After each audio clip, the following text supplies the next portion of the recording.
Okay, now we are just going to talk about once again the same simple present sentence. Means it's first category that already we have talked. In the first category we have talked like that. Means in that we are always using the is, am, are, and after that when we want to change the sentences into the negative sentences, then we are going to add after the verb the negative also. Means not, and then our sentence is going to become the negative sentence. अब क्या हुआ, सबसे पहले मैंने इसमें क्या किया है कि हमारे जो अफर्मेटिव सेंटेंस होते हैं उन अफर्मेटिव सेंटेंस के साथ में एक वर्ब यूज करते हैं, और जो वर्ब यूज करते हैं वो इज, एम, आर का यूज करते हैं। और इसी का अगर मैं नकारात्मक सेंटेंस बनाना होता है, नेगेटिव सेंटेंस बनाना होता है, तो उसमें हम लोग क्या करते हैं, नहीं का यूज करते हैं, और उसके साथ में इंग्लिश में क्या करते हैं, इज, एम, आर के साथ हम नॉट का यूज कर देते हैं। अब हम लोग बात करेंगे इसी का सिंपल प्रेजेंट सेंटेंस का जो सेकेंड टाइप होता है, उसमें हम लोग को जो वर्ब यूज करते हैं स्पेशली वो हमारे पास दो वर्ब्स होते हैं, हैज और हैव होता है। ठीक है, हैव एंड हैव को क्या करेंगे, सबसे पहले हमको ये देखना है कि हमारा क्या है, ये जो हमारी वर्ब होती है, this is singular verb, this is singular and it is और द प्लूरल वर्ब, ये हमारा प्लूरल वर्ब है।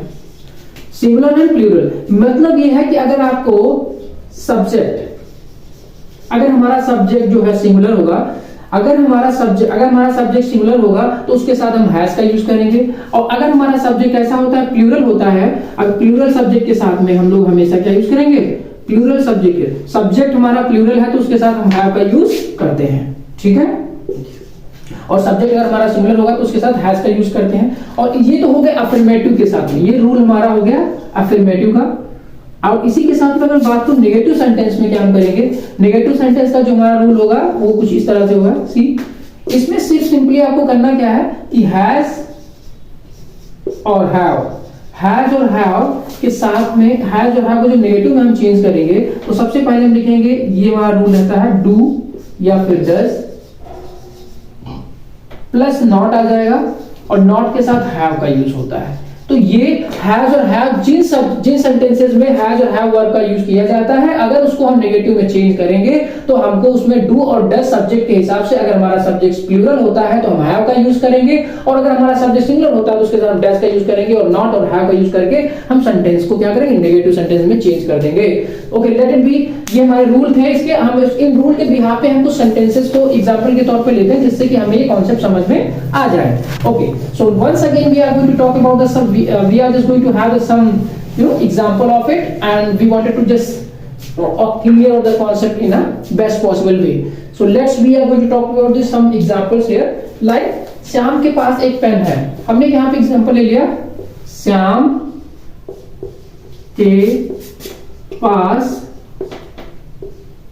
के पास पेन है।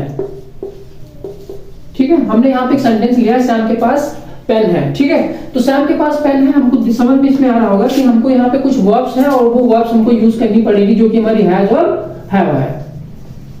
ओके, बट श्याम हमारा यहाँ पे क्या है, सिंगुलर सब्जेक्ट है।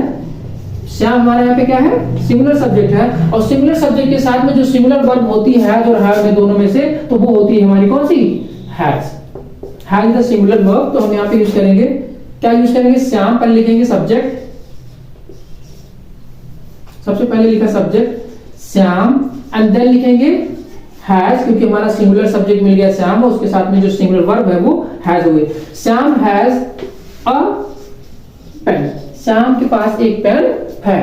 अब मैं इसी अगर नेगेटिव सेंटेंस बनाऊं तो इसका नेगेटिव सेंटेंस क्या बनेगा, श्याम, यस, अभी मैंने आपको बताया था कि जब आप नेगेटिव सेंटेंस का बनाएंगे तो उसमें आपको वर्ब यूज करनी है डू और does, do does plus not आएगा, और उसके साथ में हैव का यूज करेंगे अगर हम नेगेटिव सेंटेंस के बनाएंगे तब। और नेगेटिव सेंटेंस यहाँ पे बनाने जा रहे हैं तो हम इसमें से क्या करेंगे, अब डू और डज में से भी हमको क्लियर होना चाहिए कि हमको यहाँ पे क्या यूज करना है। तो जैसा कि हम यहाँ पे देख पा रहे हैं कि हमारा जो सब्जेक्ट है वो श्याम यानी सिंगुलर सब्जेक्ट है, और सिंगुलर सब्जेक्ट के साथ में जो डू और डज में से जो वर्ब यूज होगी वो कौन सी यूज होगी, डज का यूज करेंगे, क्योंकि ये सिंगुलर वर्ब होती है, और सिंगुलर वर्ब के साथ में सिंगुलर वर्ब हमेशा सिंगुलर सब्जेक्ट के साथ आती है, जो कि हम यहाँ पे श्याम को देख पा रहे हैं, श्याम हमारा सिंगुलर सब्जेक्ट है। तो हम यहाँ पे क्या लिखेंगे, Shyam does not have, Shyam does not have a pen, जिसको हम इजीली समझ पा रहे होंगे। Okay, now just I have just actually taken an example here, Shyam does not have a pen. Okay, अब हम चाहते हैं कि इसी सेंटेंस को इंटरोगेटिव सेंटेंस में भी चेंज कर लें। ओके, लेट मी तो हमारा क्या बन जाएगा, सिंपली दैट्स ओके। हम जैसा कि सभी सेंटेंस के साथ में होता है, सबसे पहले हम लोग इंटरगेटिव सेंटेंस में क्या करते हैं, जो भी हमारी वर्ब दी होती है, वर्ब को सबसे पहले यानी कि सब्जेक्ट की जगह पे ले आते हैं और सब्जेक्ट को क्या करते हैं, वर्ब की जगह पे सेंड करते हैं। मतलब replacement is there actually between the verb and subject, दो चीजों के बीच में रिप्लेसमेंट होता है only. And after that at the end of the sentence you need to just put down or write down the question mark, that's very very important, ठीक है। तो हम इसको लिख लेते हैं।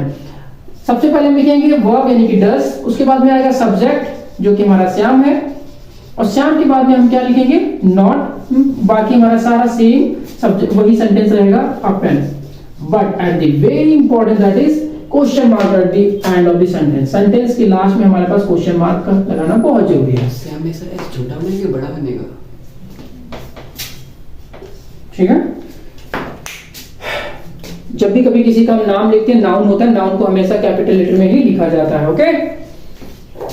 उम्मीद करता हूं कि आपको ये कॉन्सेप्ट समझ में पूरी तरह से आ गया होगा, जो कि हमने दोनों पार्ट्स इसके डिस्कस कर लिए हैं। और अगर उसके बाद भी अगर means after that also you have any kind of a problem, then please just mention or at my YouTube channel also you can just comment, okay।